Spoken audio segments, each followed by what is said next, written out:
Genius doctor ब्लैकबेली miss C11 अध्याय 11 आक्रमण। मुझे भूख लगी है। जूनवूशी की मुख्य प्राथमिकता जल्दी ठीक होना था। जितना अधिक समय तक वह इसे उन ढोंगियों के भरोसे छोड़ती, वह इसके विचार से ही काम पुटती।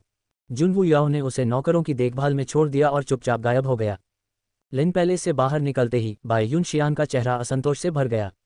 मोशुवान फी ने उसे कितना भी मनाने की कोशिश की, उसने उसे अनदेखा कर दिया। अगर तुमने मुझसे अनुरोध न किया होता तो क्या तुम्हें लगता है कि मैं उस जगह कदम भी रख पाती? वह खुद को क्या समझती है? बाय युन शियान ने अपने निचले होंठ काटते हुए गुस्से से कहा।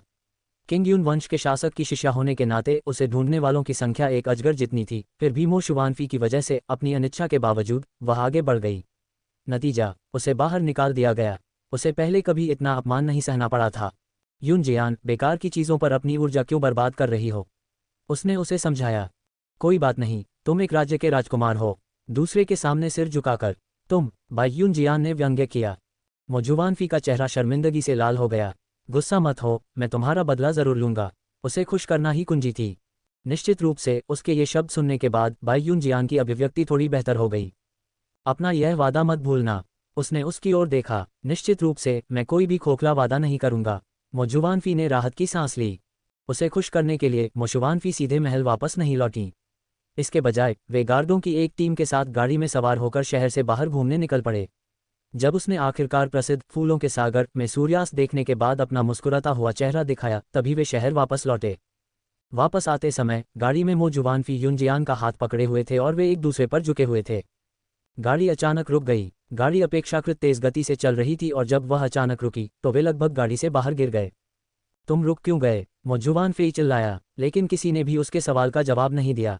जैसे ही वह उन्हें डांटने के लिए बाहर गया, उसने देखा कि एक व्यक्ति चुपचाप उनके सामने खड़ा है और रात का अंधेरा उसे घेरे हुए है।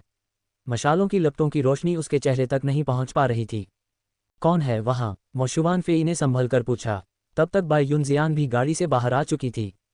मोर्चे पर खड़ी टीम ने उस अजनबी को सतर्कता से देखा जब उसने अचानक अपनी मुट्ठी भींच ली और धीरे धीरे अपने थोड़े खुले हाथों को ऊपर उठाया। तुरंत ही सभी अंगरक्षकों के शरीर एक साथ फट गए और चारों ओर खून फैल गया। आग की सारी मशालें जमीन पर गिर गईं, जिससे उनका घेरा आग की दीवार में बदल गया। इस सब के बीच में दो डरी हुई आकृतियां एक दूसरे से सटी हुई थीं। आग के घेरे को देखते हुए एक अकेला व्यक्ति एक कदम पीछे हट गया। दुर्भाग्य से मेरा स्वभाव अच्छा नहीं है, उसने चांदनी में फुसफुसाते हुए कहा। अध्याय 12 एक की यादें। छोटी काली बिल्ली जुनवूशी की गोद में आराम से लेटी हुई थी और अपनी मालकिन के स्पर्श का आनंद ले रही थी। मालकिन, ये लिन पैलेस सुरक्षित नहीं है, क्या हमें यहाँ से चले जाना चाहिए? छोटी काली बिल्ली गुर्राए। आज जो हुआ उससे यही जाहिर होता है कि लिन पैलेस ज्यादा देर तक टिक नहीं पाएगा।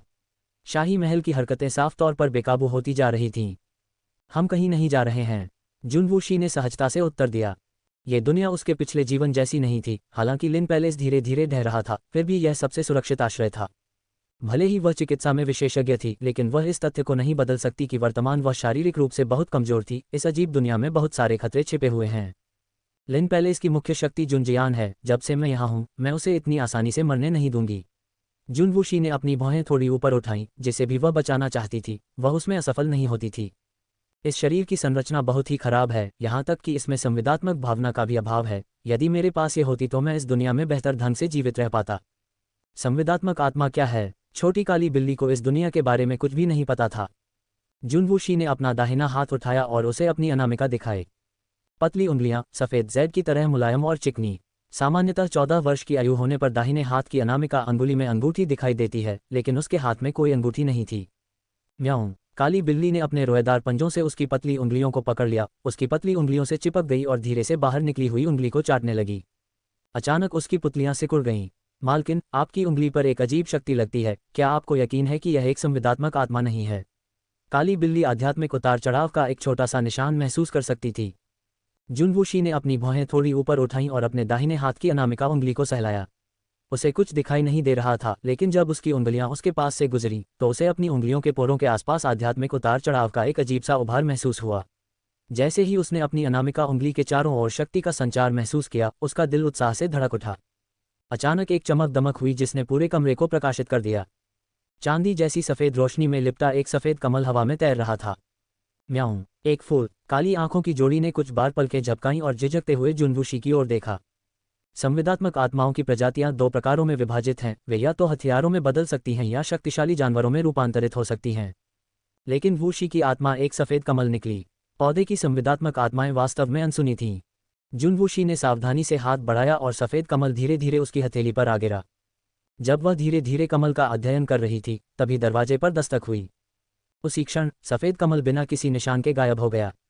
अंदर आ जाओ, उसने अधीरता से उत्तर दिया। जून याओ ने आलस से दरवाजे पर झुकते हुए हाथों में दवा का कटोरा पकड़े हुए अंदर कदम रखा। अपनी दवा लेने का समय हो गया है। अध्याय 13, दो की यादें। जून वूशी ने उसकी ओर देखा जैसे ही वह उसके सामने लेट गया और बहुत ही सहज और अभ्यासपूर्ण गति से उसने व्यक्तिगत रूप से उसे दवा खिला दी। जून वूशी ने इन कार्यों के बारे में ज़्यादा गहराई से नहीं सोचा क्योंकि उसने भोलेपन से यह मान लिया था कि वह ईमानदारी से अपनी कृतज्ञता का बदला चुका रहा है। जन्म से लेकर 10 साल से ज़्यादा समय तक वह एक गुप्त विला में पली बड़ी एक नादान बच्ची से लेकर किशोरावस्था तक उसे बाहरी दुनिया को जानने समझने का ज़्यादा मौका नहीं मिला। दूसरों के साथ कैसे घुलना मिलना है यह उसकी सोच के दायरे में नहीं था। उस समय के दौरान उसके मस्तिष्क में केवल अनेक चिकित्सा पुस्तकें और चिकित्सा ज्ञान भरा हुआ था। उसका एकमात्र रिश्तेदार उसे पहाड़ों की गहराई में बंदी बनाए हुए था। दुनिया के तौर तरीकों के संबंध में उससे कोई उम्मीद मत रखो। जुनवू याओ थोड़ा झुकी हुई थी, उसका एक हाथ उसकी पीठ पर था और वह उसे मजबूती से सहारा दे रही थी, जबकि दूसरे हाथ में दवा का कटोरा था और वह उसे धीरे धीरे दवा खिला रही थी। जब वह झुका तो उसने हल्का सा मुंह बनाया। मुझे खून की गंध पसंद नहीं है, उसने गंभीरता से कहा। जुनवू याओ ने कठोरता से मुस्कुराया। जुनवूशी ने दवा पीना जारी रखा।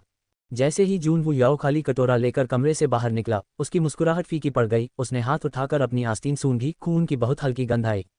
इससे पहले वह इस बात का ध्यान रख रहा था कि उसके शरीर पर खून के धब्बे न लगें। लगता है अगली बार मुझे पहले नहाना होगा। जुनवू याओ के सुंदर चेहरे पर एक बार फिर से हल्की मुस्कान दिखाई दी। गहरी आंखें इतनी गहरी थीं कि उनमें किसी भी भावना का कोई निशान नहीं दिखाई दे रहा था। दूसरे दिन सुबह ये खबर शाही शहर में जंगल की आग की तरह फैल गई। कल रात फूलों के सागर से लौटते समय द्वितीय राजकुमार और उनके दल पर एक रहस्यमयी समूह ने हमला कर दिया और उनके सभी रक्षकों का सफाया कर दिया गया। द्वितीय राजकुमार ने दुश्मनों के साथ खूनी युद्ध किया और केवल अपनी और एक सुंदरी की जान बचाई। इस बात ने सम्राट को क्रोधित कर दिया और उन्होंने मामले की गहन जांच का आदेश दिया। साथ ही राजकुमार की हत्या करने का दुस्साहस करने वालों पर भारी इनाम भी रखा। शाही शहर की दीवारों के भीतर एक जबरदस्त हलचल मच गई। अफवाहों के घेरे में तरह तरह की चर्चाएं चल रही थीं। हर कोई इसी बारे में बात कर रहा था। सभी जानते हैं कि दूसरे राजकुमार और लिन महल की जुनवूशी की शादी तयशुदा है। हालांकि जिस रात दूसरे राजकुमार पर हमला हुआ, वह सुंदरी जिसे उसने बचाया था उसकी मंगेतर जुनवूशी नहीं थी। इसका मतलब था कि उस दिन पहले वह किसी और औरत के साथ फूलों के सागर में गया था। जुनवूशी एक अत्याचारी था। हर कोई जानता है कि लिन पैलेस यंग मिस बेहद असभ्य और अभिमानी थी जो हमेशा शहर में परेशानी पैदा करती थी। लोग यह अनुमान लगाने से खुद को नहीं रोक पा रहे हैं कि दूसरे राजकुमार पर हमला करने वाला कोई और नहीं बल्कि जुनवूशी ही थी। आखिर उसका मंगेतर किसी और औरत के साथ घूमने गया था। एक आम औरत ये बर्दाश्त नहीं कर सकती। जुनवूशी के अत्याचारी स्वभाव की तो बात ही छोड़ दीजिए। केवल एक सुबह में शाही शहर अराजकता में था। दूसरा राजकुमार अपमानजनक अत्याचारी जुनवूशी को सहन करने के लिए तैयार नहीं था और चुपके से एक सुंदरी के साथ बाहर चला गया। हालांकि उसे इसके बारे में पता चला और उसने रुई सेना को गुप्त रूप से जाने के लिए भेजा और दूसरे राजकुमार और उसके नए प्यार को मारने का प्रयास किया। अफवाहें फैल गईं और लोगों ने ऐसे संस्करण याद किए जैसे कि वही वे लोग थे जिन्होंने ये सब देखा था। अध्याय 14, तीनों की भीड़ होती है। अगले ही दिन शाही आदेश आ गया जिसमें दूसरे राजकुमार और जुनवूशी के बीच विवाह अनुबंध को भंग कर दिया गया। कल ऐसी अटकलें लगाई जा रही थीं कि दूसरे राजकुमार पर हुए हमले का संबंध जुनवूशी से हो सकता है। हालांकि इस समय तयशुदा शादी के टूटने से सिर्फ एक बात साबित हुई कि वे निश्चित रूप से रिश्तेदार थे। शाही शहर में जुनवूशी की प्रतिष्ठा बहुत कमजोर हो गई थी। अफवाहें फैलने के बाद हर किसी की जबान पर उसे सबसे दुष्ट महिला बताया जाने लगा। कई औरतें जो द्वितीय मूल्य के आकर्षक रूप पर मोहित थीं उसके कार्यों की अंतहीन आलोचना करती रहीं। लिन महल की दीवारों के चारों ओर यह सारा कोलाहल छाया हुआ था। अंदर सब कुछ शांत था। वह अपने कमरे में दुबकी हुई अपनी श्वेत कमल संविदा आत्मा का अध्ययन करने में व्यस्त थी। लिन महल के अध्ययन कक्ष में जून शियान गुस्से से भर गया, शाही आदेश को फाड़ डालने की इच्छा को दबाते हुए। अच्छा, बहुत अच्छा, अब जब मैं बूढ़ा और बेकार हो गया हूं तो सबको लगता है कि वे मेरी पोती को धमका सकते हैं। उसने दांत पीसते हुए आदेश को कसकर अपने हाथों में पकड़ लिया। जुन किंग ने उसे पिछले दिन की घटना के बारे में बता दिया था और हालांकि उसे उम्मीद थी कि शाही आदेश देर सवेरा ही जाएगा, उसने सोचा नहीं था कि यह इतने महत्वपूर्ण समय पर आएगा। ऐसे समय में आदेश मिलने से अफवाहें और तेज हो जाएंगी कि हमले में जुनवूशी का हाथ है। हालांकि जुन शियान जानता था कि उसकी पोती घमंडी है, पर उसे पता था कि उसमें किसी को मारने की हिम्मत नहीं है। और वो तो पूरे समय घर पर ही थी। उसने एक बार भी घर से बाहर कदम नहीं रखा था, तो वो मोशुवानफी पर हमला करने के लिए किसी को कैसे उकसा सकती थी। इस अराजक अफवाह में रुई लिन सेना को यह भी बताया गया कि उसने अपने छोटे से बदले की भावना में मदद के लिए उन्हें नियुक्त किया है।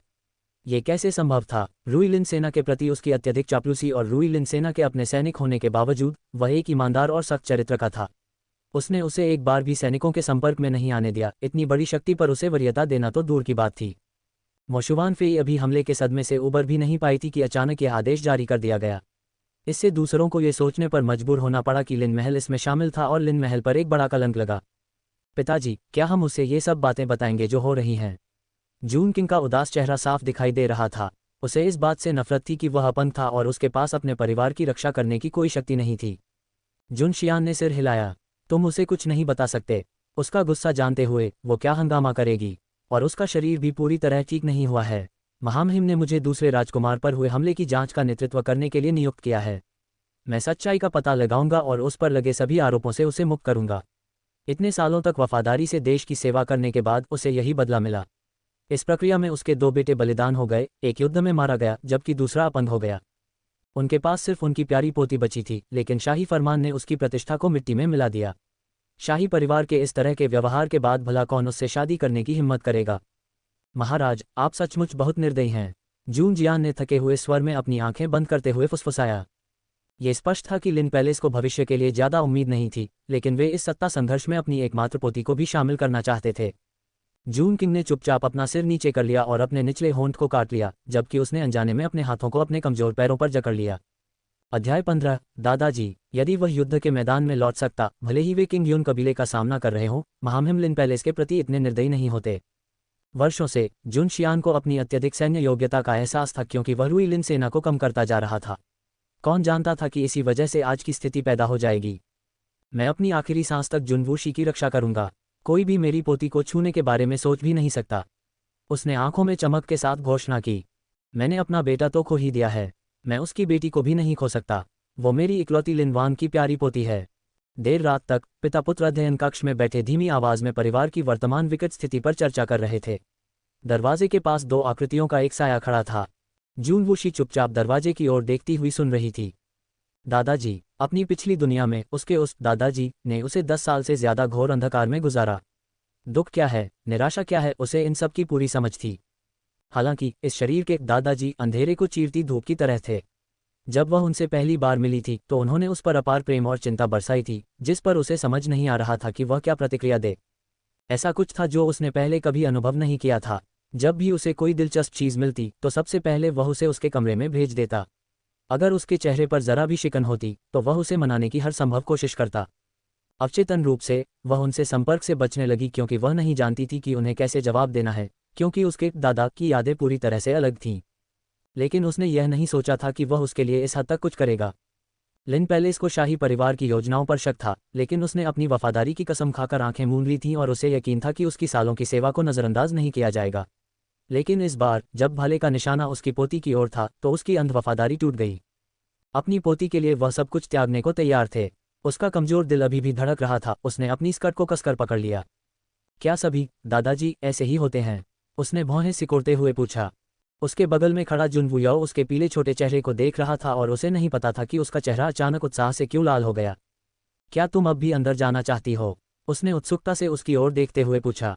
नहीं, उसने सिर हिलाया, क्योंकि उसके हमेशा शांत चेहरे पर गर्मजोशी की झलक थी। वह शुरू में अपने दादाजी से अपना इलाज खुद करने के बारे में बात करना चाहती थी, लेकिन उसे उम्मीद नहीं थी कि दरवाजे पर ये बातें सुनने को मिलेंगी। वह अध्ययन कक्ष से बाहर जाने के लिए मुड़ी। उसे चीजों पर विचार करने के लिए थोड़ी शांति और एकांत की आवश्यकता थी। जैसे ही वह जाने के लिए मुड़ी, उसकी हंसी से भरी गहरी आंखों में गहरे बैंगनी रंग की झलक दिखाई दी। उसे लगा कि ये मानव सम्राट बहुत ही हास्यास्पद व्यवहार कर रहे हैं। वह बस उन सबको मार डालना चाहता था। उसकी अधमरी आंखों की गहराई से एक खतरनाक आग भड़क उठी। लेकिन अगर ऐसा ही किया गया तो वह भी मुसीबत में पड़ जाएगी। हत्या का इरादा धीरे धीरे कम होता गया। देखो और इंतजार करो। अध्याय 16। छोटा सफेद कमल 1। जब वह अपने कमरे में वापस गई तो छोटी काली बिल्ली तुरंत प्रकट हुई और उसके कंधे पर कूद गई तथा उसके गाल को प्यार से रगड़ने लगी। क्या सभी दादाजी ऐसे ही होते हैं? वह कांसे के आईने के सामने बैठी उस अजीब लेकिन परिचित प्रतिबिंब को देख रही थी। सामान्य रिश्तों के हिसाब से तो यही होना चाहिए। काली बिल्ली अपनी घनी पूंछ हिला रही थी। सिर्फ वही जानती थी कि उसके लिए दादा शब्द का क्या मतलब है। क्या ऐसा है? उसकी आंखें झुक गईं और उसने धीरे से अपनी छाती पकड़ ली। उसके भीतर उसे एक गर्माहट का एहसास हुआ। ऐसा कुछ जो उसने पहले कभी महसूस नहीं किया था। थोड़ा खट्टा, थोड़ा गर्म। उसे बहुत पसंद आया। जुनवू याओ ने एक बार उससे पूछा था कि क्या वह तब नाराज हुई थी जब मो जुवानफी और बाई युनजियान शादी की व्यवस्था तोड़ने आए थे। उसके दिल में जवाब था, उसे क्यों होना चाहिए।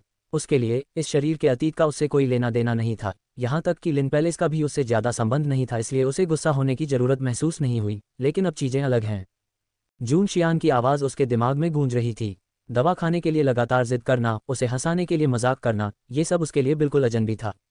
वह मेरे दादाजी हैं। कांस्य दर्पण में प्रतिबिंब ने एक हल्की सी मुस्कान प्रकट की, जो बर्फ और बर्फ को पिघलाने के लिए पर्याप्त थी। ईश्वर ने उसे उसके पिछले अनुभवों का बदला दिया था, उसे यह महसूस करने का मौका दिया था कि किसी का उसकी देखभाल और सुरक्षा करना कैसा होता है।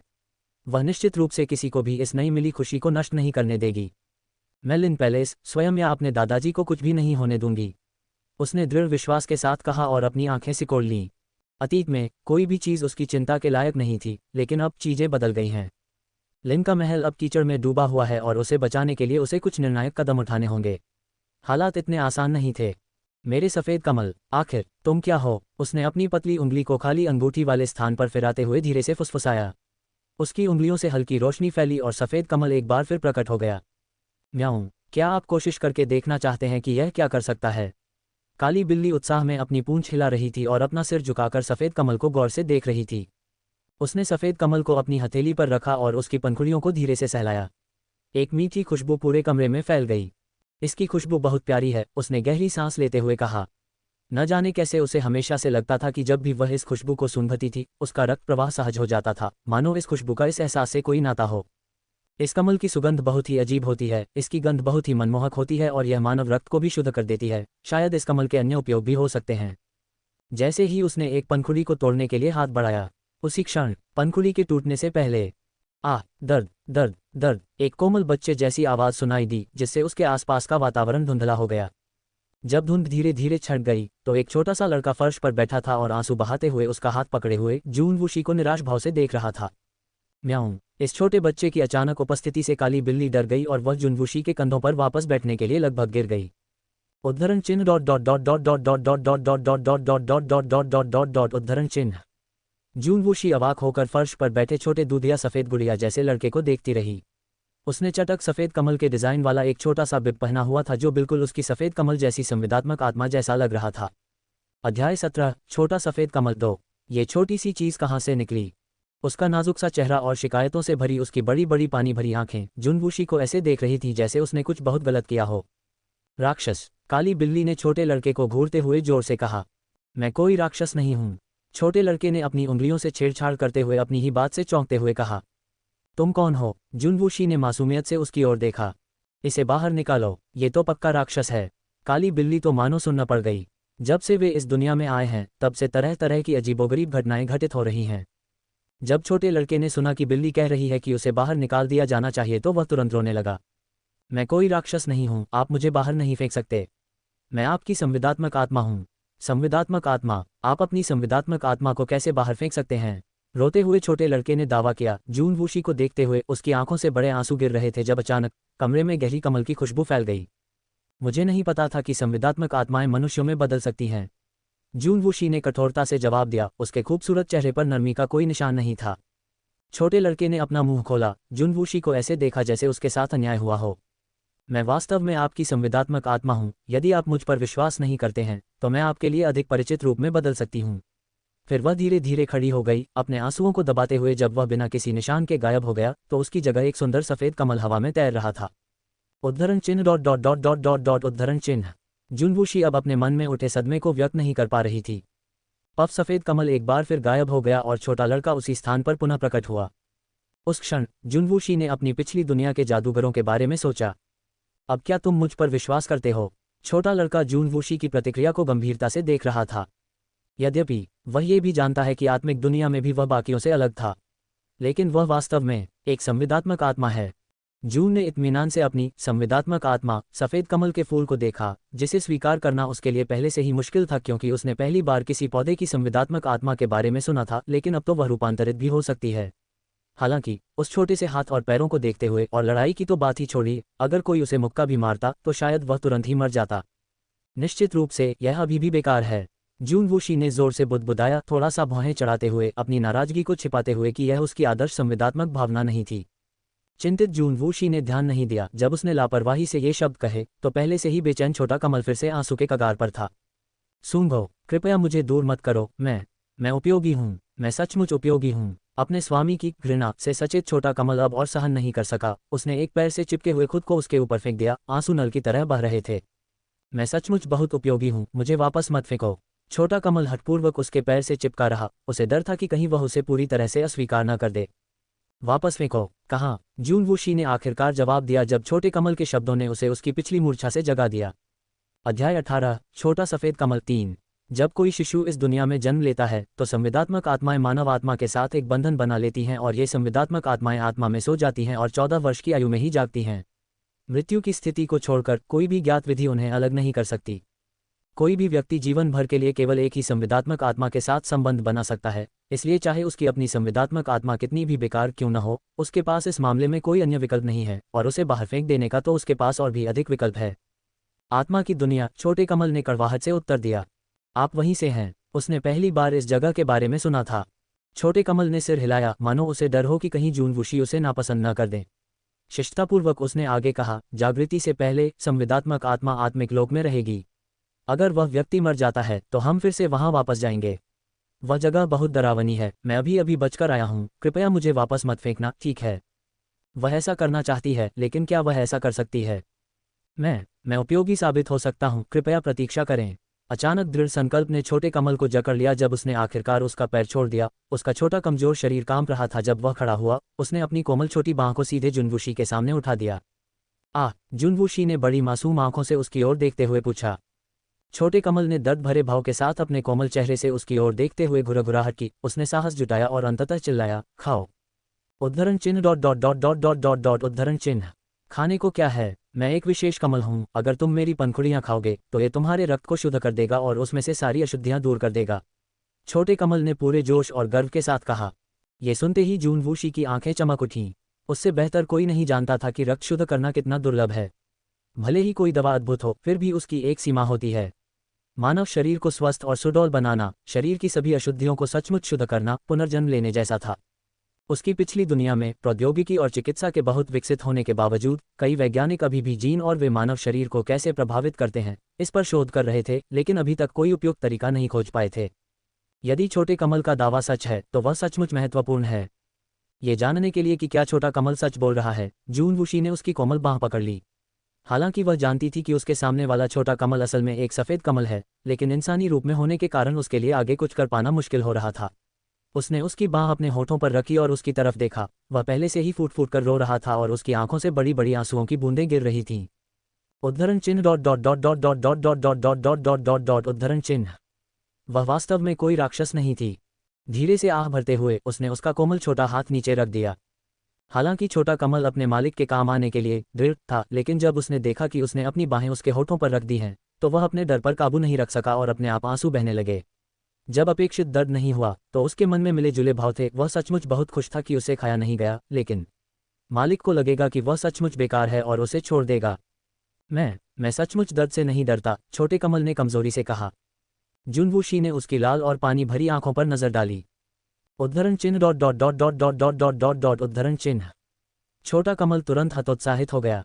अध्याय 19, छोटा सफेद कमल 4। ठीक है, हालांकि ये दर्द करता है, लेकिन यह वापस उगाएगा, छोटे कमल ने धीरे से कहा। आपकी पंखुड़ियां आपके शरीर का हिस्सा हैं, जुनवूशी ने स्पष्ट किया। छोटे कमल ने सिर हिलाया। तो अगर मैं एक पंखुड़ी तोड़ना चाहता हूं तो क्या मैं वास्तव में आपकी बांह खींच रहा हूं? छोटे कमल ने फिर सिर हिलाया। जुनवूशी पूरी तरह से चुप थी। जब उसे आखिरकार इस नन्हे से जीव का कोई इस्तेमाल मिला तो वह एक तरह से नरभक्षण में बदल गया। जो चाहे जो भी हो, उसकी सीमा के बाहर था और वह ऐसा कुछ नहीं करना चाहती थी। इसलिए वह फिर से अपनी बेकार स्थिति में लौट आया। यह मेरे पास है, लिटिल लोट्स ने अचानक चिल्लाते हुए अपने छोटे से एप्रन को छुआ और अपनी छोटी सी मुट्ठी आगे बढ़ाई। उसने धीरे से अपना हाथ खोला और देखा कि उसकी हथेली पर 5 छोटे बीज चुपचाप पड़े हुए थे। ये क्या हैं? जुनवूशी ने पूछा। ये कमल के बीज हैं। छोटे कमल ने कुछ बार पलकें झपकाईं। हालांकि इसका प्रभाव पंखुड़ियों को खाने जितना महान नहीं है, लेकिन इसका सेवन करने से हड्डियां मजबूत हो सकती हैं, अस्थिमज्जा को शुद्ध किया जा सकता है, हालांकि यह टेंडन्स और मांस को नवीनीकृत करने में असमर्थ है। वह धीरे धीरे बोल पड़ा। सिर्फ 5। जुनवूशी ने अपनी भौहें उठाईं। ऐसा प्रभाव होना भी बहुत अच्छा है। अभी मेरे पास 5 ही बचे हैं। मैं महीने में एक बार एक ही पैदा कर पाता हूँ, बाकी सब खा गए, मैं सिर्फ ये 5 बीज ही बचा पाया। छोटे कमल ने डरते डरते समझाया। जुनवूशी को उसके बोलने का तरीका समझना वाकई मुश्किल लगा। हालांकि महीने में एक बार भी ठीक है। 5 कमल के बीजों को सुरक्षित रखने के बाद जुनवूशी ने अपने छोटे से कमल के बारे में सोचा। हालांकि उसमें लड़ने की कोई क्षमता नहीं थी, फिर भी उसकी संवेदनाएं काफ़ी अच्छी लग रही थीं और ये कमल के बीज, हालांकि अमृत के स्तर के नहीं थे, फिर भी किसी व्यक्ति के शरीर में काफ़ी सुधार ला सकते हैं। अब उसे इसी की सबसे ज़्यादा ज़रूरत थी। चाहे वह स्वयं हो, जून जियान हो या जून किंग, उन सभी को अपने शरीर की संरचना में सुधार करने की आवश्यकता थी। कंडीशनिंग दवाएं केवल एक निश्चित प्रभाव ही प्राप्त कर सकती हैं, फिर भी उनके कुछ दुष्प्रभाव होंगे और हड्डियों को लक्षित करना सबसे कठिन कामों में से एक था। इन कमल के बीजों ने पहला बड़ा कदम हल कर दिया है। मजबूत हड्डियों के आधार पर शरीर के बाकी हिस्सों को कंडीशन करना उसके लिए बच्चों का खेल है। एक संविदात्मक भावना के साथ इसका मतलब था कि वह इस नई दुनिया में खेती शुरू कर सकती थी। यहाँ तक कि कठिन छोटे कमल भी लड़ने में असमर्थ थे, कम से कम वह खेती शुरू कर सकती थी और खुद पर भरोसा कर सकती थी। छोटा कमल उत्सुकता से एक तरफ खड़ा होकर जुनवूशी से किसी प्रकार की पुष्टि की प्रतीक्षा कर रहा था। जब उसने अंततः उसकी ओर सिर हिलाया तो वह अपनी उंगलियों से उसे छेड़ रहा था। ये जानते हुए कि उसे छोड़ा नहीं जाएगा, नन्हे कमल ने एक बड़ी मुस्कान दी और उसकी आंखों से आंसू बहने लगे। उसने मन ही मन एक अच्छा संवेदनात्मक स्वभाव रखने और अपने नए मालिक के लिए हर संभव प्रयास करने की प्रतिज्ञा की। उसने उसका गहन अध्ययन करना शुरू किया क्योंकि उसे पता चला कि उसके शरीर के विभिन्न अंगों का अलग अलग प्रभाव होता है। उसका मांस और रक्त किसी के शरीर को पुनर्जीवित कर सकते थे, यहाँ तक कि उसके आंसू भी रक्त को नियंत्रित करने का प्रभाव रखते थे। ये कहा जा सकता है कि इसकी शून्य लड़ाकू क्षमताओं के अलावा इसे एक अमूल्य खजाना माना जा सकता है। अध्याय 20, शरीर एक खजाना है। 1। आंसू इकट्ठा करने के लिए छोटी काली बिल्ली ने छोटे कमल को 2-3 बार काटा, जिससे आंसू नल की तरह बहने लगे। बस इस बार सारे आंसू एक छोटी बोतल में जमा हो गए। ये बोतल खासतौर पर जून शियान और जून किंग के लिए तैयार की गई थी। इससे पहले कि वह अपने आप मजबूत हो पाती, लिन पैलेस की सुरक्षा उन दोनों के कंधों पर आ गई। इतना रोने के बाद बेचारा थका हुआ छोटा कमल वापस एक मुश्किल से दिखाई देने वाली अंगूठी में बदल गया और चुपचाप उसकी उंगली पर बैठ गया। थोड़ी सी फसल काटने के बाद जुनवूशी गहरी नींद में सो गया। भोर होते ही वह जुन जियान को ढूंढने निकल पड़ी। जुन शियान को यह देखकर हैरानी हुई कि उसकी प्यारी पोती अपनी मर्जी से उसे ढूंढ रही थी। जब से वह घायल हुई थी, उसे उसके साथ समय बिताने का मौका कम ही मिलता था। जब भी वह उससे बात करने की कोशिश करता, वह शांत और गुमसुम सी रहती, जिससे उसका दिल दुखता था। वूशी, तुम यहाँ क्यों हो? आओ, जल्दी से बैठो। जुन जियान जल्दी से उसे पास वाली सीट पर ले गया। जुनवूशी को एक खजाने की तरह माना जाता था क्योंकि वह अपनी पीढ़ी में एकमात्र थी। जून किंग की विकलांगता के साथ बच्चे पैदा करना संभव नहीं हो सकता था। वह धीरे धीरे अपने नए दादाजी के साथ घुल मिल गई और विनम्रतापूर्वक बैठ गई। दादाजी, मैं आपसे कुछ बात करना चाहती हूँ, उसने गंभीरता से कहा। उसकी अचानक घोषणा सुनकर उसका दिल धड़क उठा। क्या उसने उन सारी अफवाहों को सुन लिया था जो चारों ओर फैल रही थीं? बस कह दो, जो भी चाहो, नाम बता दो। अगर वो मेरे बस का होगा तो मैं तुम्हारे लिए कर दूंगा। उसने उसे गर्मजोशी से संबोधित किया। जुनवूशी ने अपना गला साफ किया। यह उसकी पहली पारिवारिक औपचारिक बातचीत थी। दादाजी पहले से ही जानते हैं कि मुझ में कोई संवेदनात्मक भावना नहीं है। मुझे पता है कि मैं साधना नहीं कर सकता और मैं सोच रहा था, जब से मैं अपने कमरे में आराम कर रहा हूँ, मैं कुछ चिकित्सा पुस्तकें देख रहा हूँ। मेरी लेखन क्षमता उतनी बुरी नहीं है और चूंकि मैं किसी आध्यात्मिक शक्ति का विकास नहीं कर सकता, इसलिए मैं चिकित्सा की पढ़ाई करने के बारे में सोच रहा था। उसने चौंक कर उसकी तरफ देखा। वह सच में इतनी समझदारी भरी बात कहने आई थी। हालांकि वह अपनी पोती से प्यार करता है, पर जानता है कि उसके पास मुसीबत खड़ी करने के अलावा और कोई हुनर नहीं है। वह वहीं सहमा हुआ बैठा रहा। जुनवूशी ने देखा कि वह अपनी जगह पर जड़वत हो गया है, तो वह जिद पर अड़ी रही। लिन पैलेस में अब पहले जैसी शांति नहीं रही। चोट लगने के बाद मैं बहुत सी चीज़ों से समझौता कर चुकी हूँ। तुम्हें मेरी चिंता करने की ज़रूरत नहीं है, मैं सचमुच बदलना चाहती हूँ।